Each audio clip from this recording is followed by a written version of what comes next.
रविवार व्रत की पौराणिक कथा के अनुसार प्राचीन काल में एक बुरी औरत रहती थी। वो नियमित रूप से रविवार का व्रत करती। रविवार के दिन सूर्योदय से पहले उठकर बुरी औरत स्नान आदि से निवृत्त होकर आंगन को गोबर से लीपकर स्वच्छ करती। उसके बाद सूर्य भगवान की पूजा करते हुए रविवार व्रत कथा सुनकर सूर्य भगवान का भोग लगाकर दिन में एक समय भोजन करती। सूर्य भगवान की अनुकंपा से बुढ़ी औरत को किसी प्रकार की चिंता एवं कष्ट नहीं था। धीरे धीरे उसका घर धन धान्य से भर रहा था। उस बुढ़ी औरत को सुखी होते देख उसकी पड़ोसन उससे जलने लगी। बुढ़ी औरत ने कोई गाय नहीं पाल रखी थी, अतः वह अपनी पड़ोसन के आंगन में बंधी गाय का गोबर लाती थी। पड़ोसन ने कुछ सोचकर अपनी गाय को घर के भीतर बांध दिया।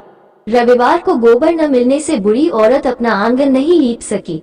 आंगन न लीप पाने के कारण उस बुढ़ी औरत ने सूर्य भगवान को भोग नहीं लगाया और उस दिन स्वयं भी भोजन नहीं किया। सूर्यास्त होने पर बुढ़ी औरत भूखी प्यासी सो गई। प्रातःकाल सूर्योदय से पूर्व उस बुढ़ी औरत की आंख खुली तो वो अपने घर के आंगन में सुंदर गाय और बछड़े को देखकर हैरान हो गई। गाय को आंगन में बांधकर उसने जल्दी से उसे चारा लाकर खिलाया।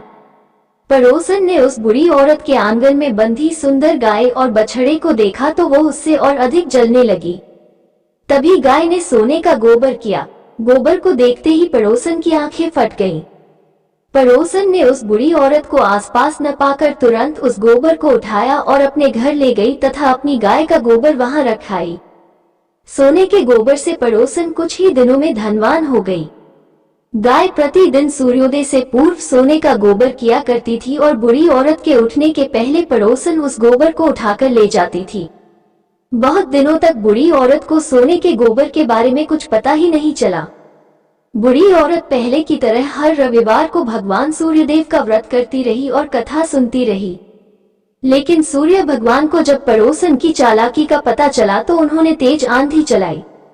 आंधी का प्रकोप देखकर बुढ़ी औरत ने गाय को घर के भीतर बांध दिया।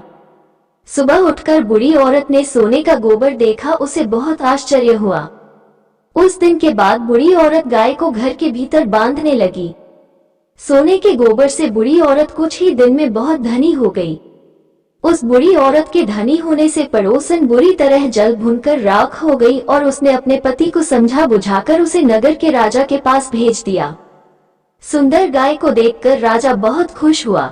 सुबह जब राजा ने सोने का गोबर देखा तो उसके आश्चर्य का ठिकाना न रहा।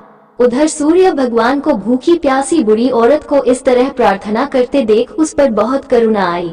उसी रात सूर्य भगवान ने राजा को स्वप्न में कहा, राजन, बुढ़ी औरत की गाय व बछड़ा तुरंत लौटा दो, नहीं तो तुम पर विपत्तियों का पहाड़ टूट पड़ेगा, तुम्हारा महल नष्ट हो जाएगा। सूर्य भगवान के स्वप्न से बुरी तरह भयभीत राजा ने प्रातः उठते ही गाय और बछड़ा बुढ़ी औरत को लौटा दिया। राजा ने बहुत सा धन देकर बुढ़ी औरत से अपनी गलती के लिए क्षमा मांगी। राजा ने पड़ोसन और उसके पति को उनकी इस दुष्टता के लिए दंड दिया। फिर राजा ने पूरे राज्य में घोषणा कराई कि सभी स्त्री पुरुष रविवार का व्रत किया करें।